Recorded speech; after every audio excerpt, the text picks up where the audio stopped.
Avant de prier ensemble, je voudrais prendre un moment pour amener votre cœur dans un lieu de calme, un lieu où le bruit du monde s'estompe et où la voix de Dieu peut être entendue plus clairement. Parce que la vérité, c'est que nous vivons dans un monde qui semble souvent lourd, chaotique et fracturé. Dès l'instant où l'humanité s'est détournée de Dieu dans le jardin, une blessure profonde s'est ouverte et la création elle-même a ressenti l'onde de choc de cette fracture. Cette même division entre la lumière et les ténèbres, entre le bien et le mal, entre la vérité et la tromperie, est toujours présente aujourd'hui. Nous pouvons la voir dans la brisure des familles, dans les injustices qui se déroulent à travers les nations, dans la souffrance qui semble parfois insensée et même dans la solitude qui pèse tranquillement sur de nombreux cœurs lorsque le monde devient silencieux. Mais il serait malhonnête de prétendre que les ténèbres n'existent que là-bas. Parce que parfois, si nous sommes honnêtes avec nous-mêmes, nous les voyons ici, dans nos propres cœurs, dans les coins cachés de notre esprit, où la colère, la jalousie, l'amertume, la luxure, l'orgueil ou la peur tentent de prendre racine. L'ennemi ne vient pas toujours avec le feu et une destruction bruyante. Parfois il murmure, parfois il plante de petites graines de doute, de découragement ou de tentation. Il persuade les gens qu'ils sont trop brisés, trop pécheurs ou trop faibles pour se tenir en présence de Dieu. Il leur dit que leurs fardeaux sont les leurs à porter seuls. Il essaie d'isoler, de séparer et de nous convaincre que le poids que nous portons est plus grand que la force de celui qui nous porte. Mais voici la belle vérité à laquelle nous devons nous accrocher, vous n'êtes pas seuls, pas un seul instant. Jésus-Christ est entré dans ce monde déchu pour apporter la lumière, là où il y avait des ténèbres, l'espoir, là où il y avait du désespoir, et la vie, là où il n'y avait que la mort. Il n'est pas venu pour condamner, mais pour racheter. Il n'est pas venu pour nous abandonner, mais pour marcher avec nous, même à travers les vallées d'ombre que nous devons parfois traverser. Ces promesses ne sont pas des mots vides, ce sont des vérités inébranlables. La parole de Dieu est remplie de rappels répétés qu'il est avec nous, qu'il est pour nous et qu'il ne nous quittera ni ne nous abandonnera jamais. Le psaume 121 dit « L'Éternel te gardera de tout mal, il gardera ta vie. L'Éternel gardera ton départ et ton arrivée dès maintenant et à jamais. » Allez, basse et chant, quelle promesse! Il ne vous protège pas seulement lorsque vous priez, il vous protège lorsque vous dormez, lorsque vous voyagez, lorsque vous prenez des décisions et même lorsque vous trébuchez. Ses yeux ne vous quittent jamais. Ses mains ne vous lâchent jamais. Et dans 2 Thessaloniciens 3.3, nous lisons « Mais le Seigneur est fidèle, il vous affermira et vous gardera du malin. » Ce mot « affermira » signifie qu'il vous rendra stable, ferme, enraciné et inébranlable. Même lorsque les tempêtes font rage autour de vous, sa fondation vous tiendra bon. Et lorsque la peur s'empare de votre cœur, rappelez-vous les mots du psaume 23.4. Même si je marche dans la vallée de l'ombre de la mort, je ne crains aucun mal, car tu es avec moi. Ta houlette et ton bâton, ce sont eux qui me consolent. Cela signifie que même dans les saisons les plus sombres et les plus incertaines de la vie, le Seigneur lui-même marche à vos côtés. Vous pouvez vous sentir entouré d'ombre, mais vous n'êtes pas entouré de désespoir, parce que sa lumière est plus grande et que sa présence est constante. Il est normal d'admettre que la vie est parfois lourde. Il est normal de reconnaître que les batailles, surtout les spirituelles, sont réelles. Il peut y avoir des moments où vous n'avez même pas les mots pour expliquer ce que vous ressentez lorsque le découragement obscurcit vos pensées, lorsque la peur essaie de s'accrocher à vous, lorsque la tentation d'abandonner semble plus forte que votre volonté de continuer à avancer. Mais voici ce que je veux que vous sachiez, Dieu vous voit. Il voit les batailles silencieuses derrière votre sourire, les larmes que vous versez quand personne ne regarde les questions qui persistent dans votre cœur mais ne trouvent jamais le chemin de vos lèvres. Et pourtant, il ne vous a pas oublié. Il ne le fera jamais. L'ennemi a une seule mission, vous séparer de Dieu. Il le fait par des mensonges, des distractions, des désirs qui semblent attrayants, mais qui au bout du compte blessent l'âme. Mais peu importe à quel point vous vous sentez distant, peu importe à quel point vous vous sentez honteux ou brisé, n'oubliez jamais, ceci vous avez un sauveur. Son nom est Jésus. Il ne vous rejette pas. Il vous appelle à la maison. Il n'évite pas votre douleur. Il y entre avec vous. Oui, la vie peut être accablante. Oui, vous pouvez être confronté à plus de questions que de réponses. Oui, la peur peut frapper à votre porte. Mais vous n'avez pas à y répondre, parce que Jésus se tient également à cette porte, et il offre la paix, l'espoir et la force. 1 Jean 4,4 nous rappelle « Celui qui est en vous est plus grand que celui qui est dans le monde ». Cela signifie que votre victoire ne repose pas sur votre force, mais sur la force de Christ en vous. Son nom a autorité sur chaque peur, chaque tentation, chaque maladie, chaque mensonge. Et quand son nom est prononcé avec foi, les ténèbres doivent battre en retraite. La bataille a déjà été gagnée à la croix, et le sang de Jésus parle encore pour vous aujourd'hui. Cela signifie-t-il que des armes ne seront pas formées contre vous ? Non, elles le seront. Mais Ésaïe 54, 17 déclare que « Aucune arme forgée contre toi ne réussira ». Cela signifie que l'ennemi peut essayer, mais il ne réussira pas. Et si Dieu est pour vous, qui peut être contre vous? Si le Créateur du ciel et de la terre vous appelle son enfant, alors aucun ennemi ne peut vous l'enlever. Alors ce soir, alors que nous nous préparons à prier, je veux que vous inspiriez cette vérité. Vous n'êtes pas oublié, vous n'êtes pas abandonné, vous êtes profondément aimé par le Dieu qui tient l'univers dans ses mains et qui pourtant vous appelle par votre nom. Et même si vous avez l'impression de traverser une vallée, votre berger marche avec vous. Même si votre foi semble petite, sa fidélité s'est grande.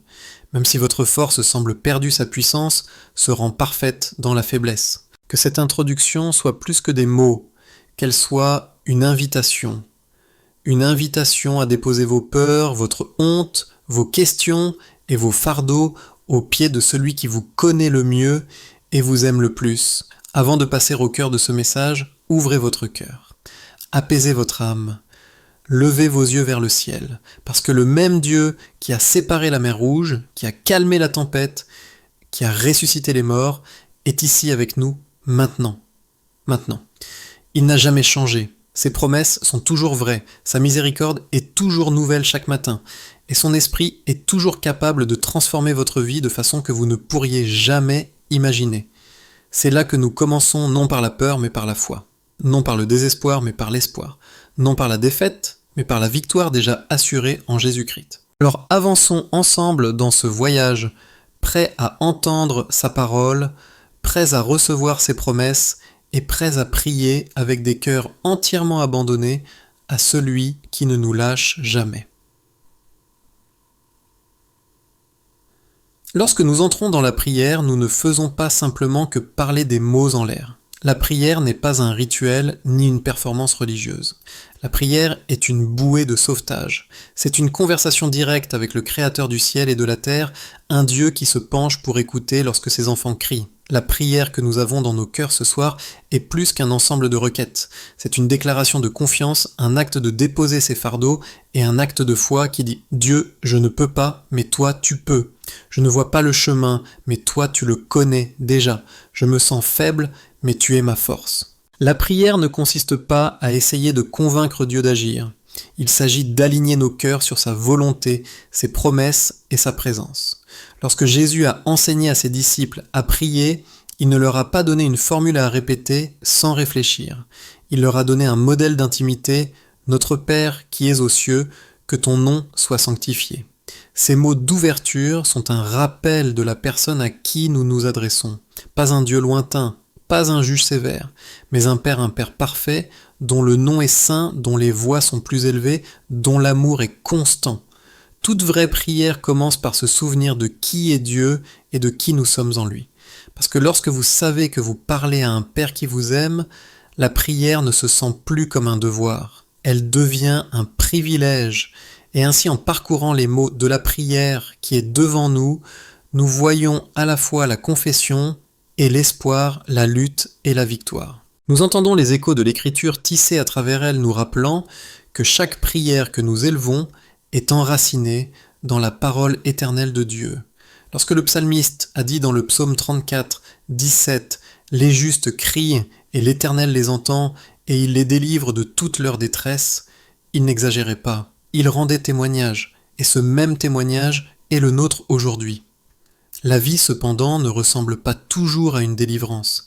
Il y a des moments où la tempête fait plus de bruit que le murmure de la paix, des moments où la vallée semble plus longue que le sommet de la montagne. Et pourtant c'est souvent dans ces saisons que la prière devient la plus puissante, non pas parce que nous nous sentons forts, mais parce que nous confessons notre faiblesse et que nous nous accrochons à la force de Dieu. Rappelez-vous ce que Paul a dit dans 2 Corinthiens 12:9 « Ma grâce te suffit, car ma puissance s'accomplit dans la faiblesse. » C'est dans les fissures de notre humanité que la lumière de Christ brille le plus. Alors regardons de près ce que la prière exprime: un plaidoyer pour la protection de Dieu, un cri pour sa présence et un abandon du cœur pour être façonné par son esprit. Lorsque nous demandons « Seigneur, protège-moi du mal », nous ne disons pas simplement « éloigne les mauvaises choses ».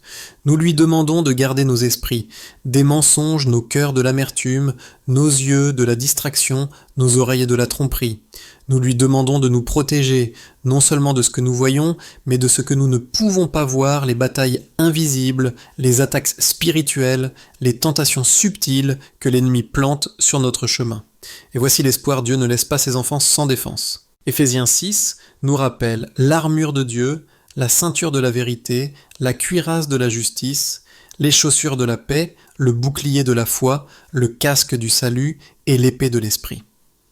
Ce ne sont pas des idées symboliques à admirer, ce sont de réelles défenses spirituelles qui nous sont données pour les batailles quotidiennes. Lorsque vous vous revêtez de l'armure de Dieu, vous n'entrez pas dans le monde sans préparation. Vous marchez avec l'autorité même du ciel qui vous couvre. Prenez le bouclier de la foi par exemple. La foi n'est pas le déni de la réalité, c'est la déclaration que la réalité n'a pas le dernier mot. La foi dit « Oui, la tempête est réelle, mais mon sauveur l'est aussi. Oui, la vallée est sombre, mais la lumière de Christ en moi l'est aussi. Oui, l'ennemi attaque, mais celui qui est en moi est plus grand que celui qui est dans le monde. » La foi lève le bouclier lorsque les fléchettes enflammées volent non pas parce que nous sommes sans peur, mais parce que nous savons qui se bat pour nous. La prière nous rappelle également le besoin de purification. À quelle fréquence trébuchons-nous? À quelle fréquence choisissons-nous le confort plutôt que la conviction, l'habitude plutôt que la sainteté? Pourtant, la miséricorde de Dieu est nouvelle chaque matin. Lorsque nous prions « Lave-moi dans le sang de Jésus », nous ne prononçons pas des mots poétiques. Nous parlons d'une réalité spirituelle qui a le pouvoir de transformer le cœur le plus dur et de renouveler l'âme la plus lasse.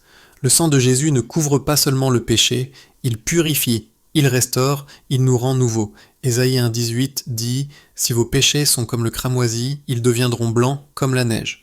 C'est le miracle de la grâce. Et peut-être que vous connaissez bien cette bataille, les moments où la culpabilité murmure plus fort que la grâce, où la honte essaie de vous convaincre que votre passé vous définit. Mais écoutez, la croix a déjà déclaré votre passé pardonné. La résurrection a déjà annoncé votre avenir en sécurité. Romains 8, 1 dit « Il n'y a donc maintenant aucune condamnation pour ceux qui sont en Jésus-Christ. » Lorsque Dieu vous regarde à travers le prisme de la croix, il ne voit pas un échec. Il voit un enfant racheté, aimé, choisi et mis à part. C'est pourquoi la prière est si profondément importante. Parce que la prière est le lieu où les mensonges sont réduits au silence et où la vérité est prononcée. La prière est le lieu où les fardeaux sont soulevés et où l'espoir est restauré. La prière est le lieu où l'ennemi perd du terrain et où l'esprit prend le dessus. Faisons une pause ici et laissons cela s'imprégner. Dieu ne vous protège pas seulement lorsque vous vous sentez fort. Il vous garde lorsque vous êtes faible, lorsque vos mains tremblent, lorsque vos prières sont désordonnées, lorsque votre cœur est brisé. Il n'attend pas que vous soyez parfait pour se rapprocher. Il se rapproche dans votre imperfection et vous couvre de son amour parfait. Même dans les moments où les mots ne viennent pas, son esprit intercède pour vous. Romains 8, 26 nous dit « L'Esprit lui-même intercède pour nous par des soupirs inexprimables. » Cela signifie que votre silence n'est pas vide, vos larmes ne sont pas ignorées, vos soupirs ne sont pas perdus. Le Saint-Esprit lui-même les porte jusqu'au trône de Dieu comme une prière. Et ainsi, lorsque cette prière demande la force de marcher sur le chemin étroit, ce n'est pas simplement une vœu pieux, c'est la foi qui déclare que l'Esprit de Dieu en vous rendra l'impossible possible. C'est un rappel que la sainteté ne consiste pas à faire plus d'efforts par votre propre pouvoir, mais à vous abandonner plus profondément à son pouvoir. Mon ami, je sais que la vie ne semble peut-être pas facile en ce moment. Vous pouvez vous sentir entouré de luttes, portant des questions sans réponse et combattant des batailles que personne d'autre ne voit. Mais la bonne nouvelle de l'Évangile est que vous ne combattez pas seul. La victoire est déjà gagnée en Christ. L'ennemi peut venir contre vous, mais il ne peut pas annuler ce que Jésus a accompli à la croix. Il peut essayer de vous décourager, mais il ne peut pas annuler les promesses écrites dans la parole de Dieu. Il peut murmurer des mensonges, mais la vérité parle toujours plus fort. Alors que cette prière devienne votre déclaration, aucune arme forgée contre moi ne réussira. Aucune ténèbre ne vaincra la lumière en moi. Aucun mensonge ne réduira au silence la vérité de Christ dans ma vie. Je suis couvert, protégé, fortifié et soutenu par la puissance de Jésus. Et pendant que nous disons cela avec foi, recevons non seulement du réconfort, mais aussi du courage. Parce que la prière ne consiste pas seulement à demander à Dieu d'agir dans nos vies, il s'agit de lui demander d'agir à travers nos vies, de nous rendre sel et lumière dans un monde désespéré d'espoir, de nous rendre des vases de sa paix, des reflets de son amour, des porteurs de sa vérité. Lorsque le monde se dirige vers la rébellion et l'appelle liberté, puissions-nous rester fermes dans la sainteté et l'appeler vie. Lorsque la culture célèbre le péché et se moque de la justice, que nos vies brillent comme un témoignage silencieux mais indéniable de la réalité de Jésus-Christ. C'est l'appel de chaque croyant, ne pas se fondre dans le monde, mais se tenir à part avec amour, avec grâce et avec vérité. Et la prière est ce qui nous donne la force de le faire. Alors que nous continuons dans ce voyage, laissons cette prière devenir non seulement des mots prononcés, mais un style de vie adopté. Qu'elle façonne nos pensées, garde nos cœurs et guide nos pas. Parce que le Dieu qui écoute est aussi le Dieu qui répond, le Dieu qui délivre et le Dieu qui sauve. Lorsque nous pensons à ce que cela signifie de marcher avec Dieu au quotidien, il ne s'agit pas de perfection, mais de direction. Aucun de nous ne marche sans faute. Chacun de nous trébuche de manière visible et invisible. Pourtant, le miracle de la grâce est que Dieu est plus intéressé par la direction que prend votre cœur que par la perfection de vos pas. La prière que nous élevons devient une boussole, un rappel de garder nos cœurs alignés vers le ciel, même lorsque le chemin semble étroit et solitaire. Jésus lui-même nous a dit dans Matthieu 7, 13, 14 que le chemin qui mène à la vie est étroit et que peu le trouvent. Ce chemin étroit peut sembler intimidant. Il donne souvent l'impression de nager à contre-courant du monde, de choisir l'obéissance, lorsque le compromis semble plus facile de choisir la vérité, lorsque les mensonges semblent plus pratiques de choisir le pardon, lorsque l'amertume crie vengeance. Mais voici la force que nous en tirons. Dieu ne commande jamais sans donner de pouvoir. L'Esprit de Dieu en vous vous équipe pour parcourir des chemins que votre chair ne choisirait jamais par elle-même. Lorsque cette prière demande « Seigneur, façonne mon cœur, moule-le pour qu'il ressemble au tien », elle fait écho au cri du psaume 51, 10 « Crée en moi un cœur pur, ô Dieu, et renouvelle en moi un esprit droit ». David a prié cela après son plus grand échec, après que le péché a exposé sa faiblesse et sa honte. Et pourtant même dans cette brisure, il savait qu'il pouvait demander à Dieu non seulement le pardon, mais la transformation. C'est le cœur de la vraie prière, elle ne dit pas seulement « Seigneur, pardonne ce que j'ai fait », mais aussi « Seigneur, change qui je suis, en train de devenir ». La transformation commence dans les endroits secrets, comment nous pensons, ce que nous désirons, comment nous réagissons quand personne d'autre ne nous regarde. Et la prière est ce qui arrose ces racines cachées. C'est dans la prière que Dieu déracine l'amertume et plante l'amour. C'est dans la prière qu'il démolit l'orgueil et construit l'humilité. C'est dans la prière qu'il chasse la peur et nous remplit de paix.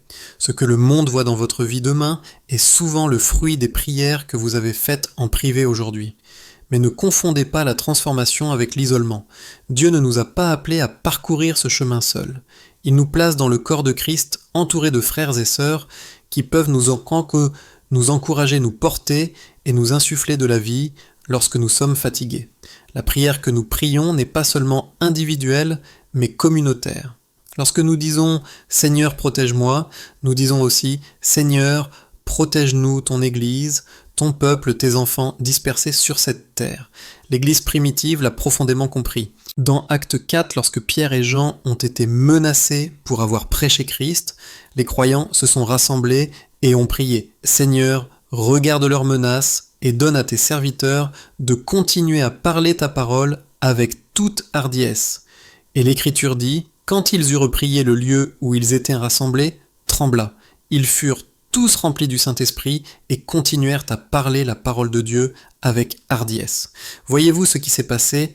La prière n'a pas éliminé les menaces. La prière leur a donné le courage de continuer à tenir face aux menaces. La prière n'a pas éliminé le feu, ils l'ont traversé, mais elle leur a donné une audace que le feu ne pouvait pas éteindre. C'est ce que cette prière fait pour nous aussi.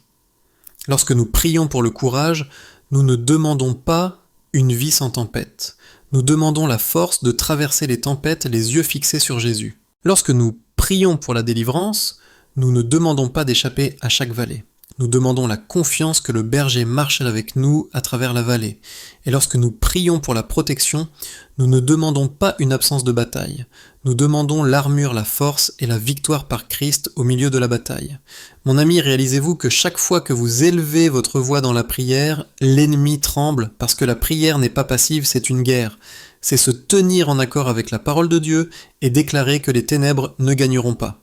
C'est dire la lumière dans des endroits où l'ennemi a essayé de semer le désespoir. C'est brandir l'épée de l'esprit, qui est la parole de Dieu, pour réduire au silence chaque mensonge qui s'élève contre vous. C'est pourquoi le découragement vient souvent lorsque vous essayez de prier l'ennemi, c'est que la prière est la chose même qui démantèle ses plans. Mais voici la bonne nouvelle, Dieu vous a donné l'autorité en Christ. Jésus a dit dans Luc 10, 19, « Je vous ai donné l'autorité de marcher sur les serpents et les scorpions, et de vaincre toute la puissance de l'ennemi. Rien ne vous fera de mal. » Cette autorité ne vous appartient pas par mérite, elle vous appartient par héritage. Vous êtes un enfant de Dieu, et l'Esprit du Christ vivant habite en vous. La prière active cette autorité. Alors, lorsque vous priez « Chasse tout esprit qui essaie de m'éloigner », vous n'espérez pas simplement un soulagement, vous ordonnez à l'ennemi de partir au nom de Jésus.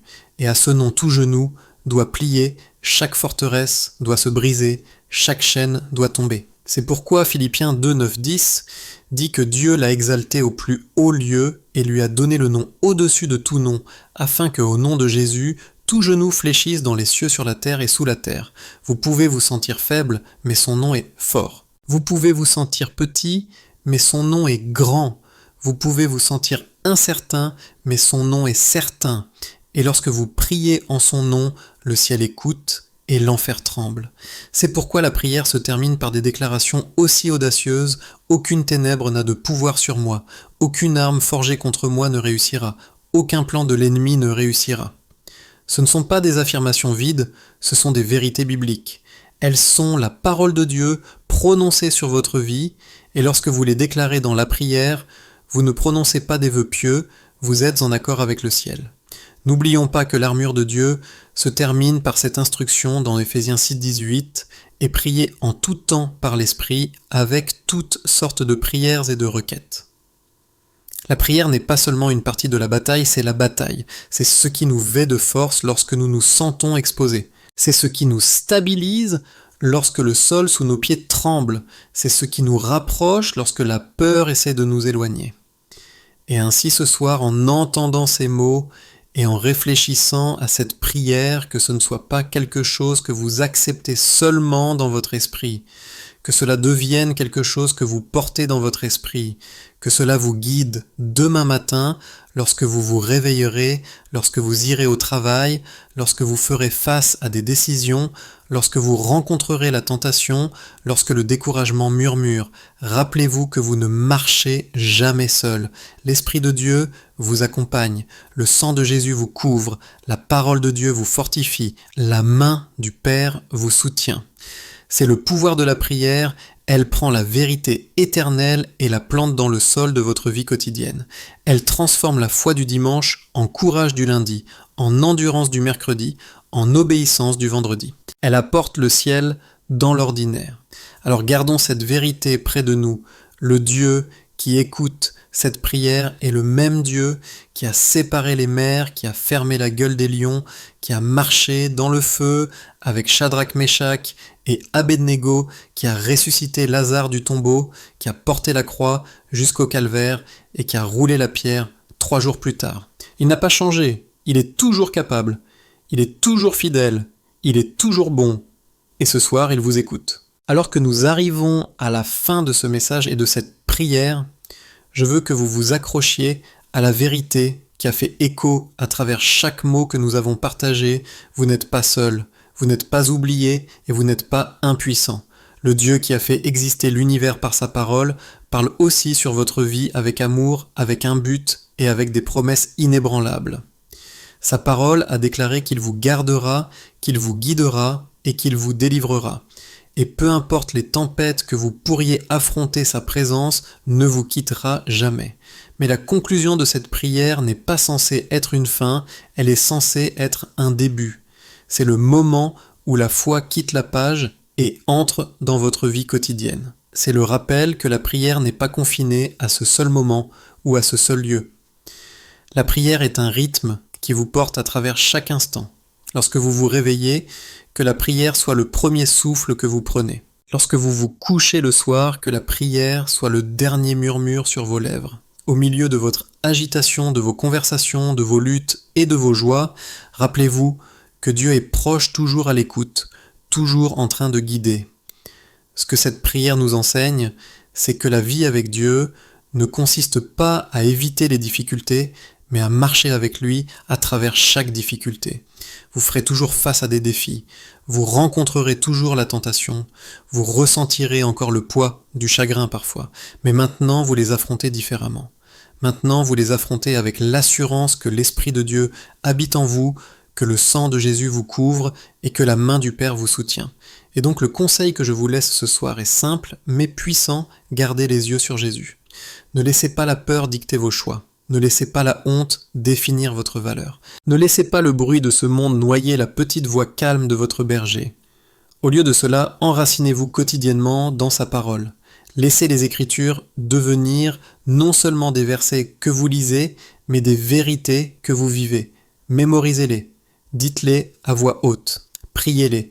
Parce que lorsque l'ennemi viendra avec des mensonges, c'est la vérité de la parole de Dieu qui le fera taire. De plus, gardez votre cœur. Le livre des Proverbes dit « Par-dessus tout, garde ton cœur, car de lui découlent les sources de la vie. Gardez ce que vous autorisez à entrer dans votre esprit et votre âme. Gardez les influences que vous accueillez. Gardez les voix que vous écoutez. Tout ce qui est populaire n'est pas pur. Tout ce qui est accepté par le monde n'est pas approuvé par Dieu. Demandez le discernement quotidiennement. Demandez à l'Esprit de guider vos pas. Et lorsque vous trébuchez, et oui, vous trébucherez, ne fuyez pas Dieu. Courez vers lui. Ses bras ne sont pas fermés par la colère, ils sont ouverts par la miséricorde. Un autre conseil, choisissez la communauté. Ne parcourez pas ce voyage seul. Entourez-vous de personnes qui vous encourageront, prieront avec vous et vous rappelleront la vérité lorsque vous l'oublierez. La marche chrétienne n'a jamais été censée être vécue dans l'isolement. Nous avons besoin les uns des autres. Nous nous affûtons les uns les autres. Nous nous soulevons les uns les autres lorsque nous sommes fatigués. Donc si vous vous trouvez à dériver, revenez à la communion. Et si vous ne pouvez pas la trouver, priez pour que Dieu vous y conduise. Enfin, ne cessez jamais d'espérer. L'espoir n'est pas un vœu pieux, c'est une attente confiante, enracinée dans la fidélité de Dieu. Romains 15,13 dit que le Dieu de l'espérance vous remplisse de toute joie et de toute paix dans la foi, afin que vous abondiez en espérance par la puissance du Saint-Esprit. C'est ce que je prie pour vous maintenant, que l'espoir monte dans votre cœur, que la paix garde votre esprit et que la joie coule à travers votre âme, peu importe les circonstances qui vous entourent. Alors pour finir, laissez-moi vous le rappeler, une fois de plus, vous êtes profondément aimés. Dieu vous a choisi avant la fondation du monde. Il vous a racheté à la croix. Il vous a scellé avec son esprit. Et il a promis d'achever l'œuvre qu'il a commencée en vous. Votre histoire, Votre histoire n'est pas terminée, vos luttes ne vous définissent pas, vos échecs ne vous disqualifient pas, vous êtes marqué par la grâce, c'est sécurisé par la miséricorde et tenu par l'amour. Marchez dans cette vérité, vivez dans cette liberté et portez cette prière avec vous comme un bouclier, comme une boussole et comme un rappel que chaque pas que vous faites est surveillé par un Père fidèle.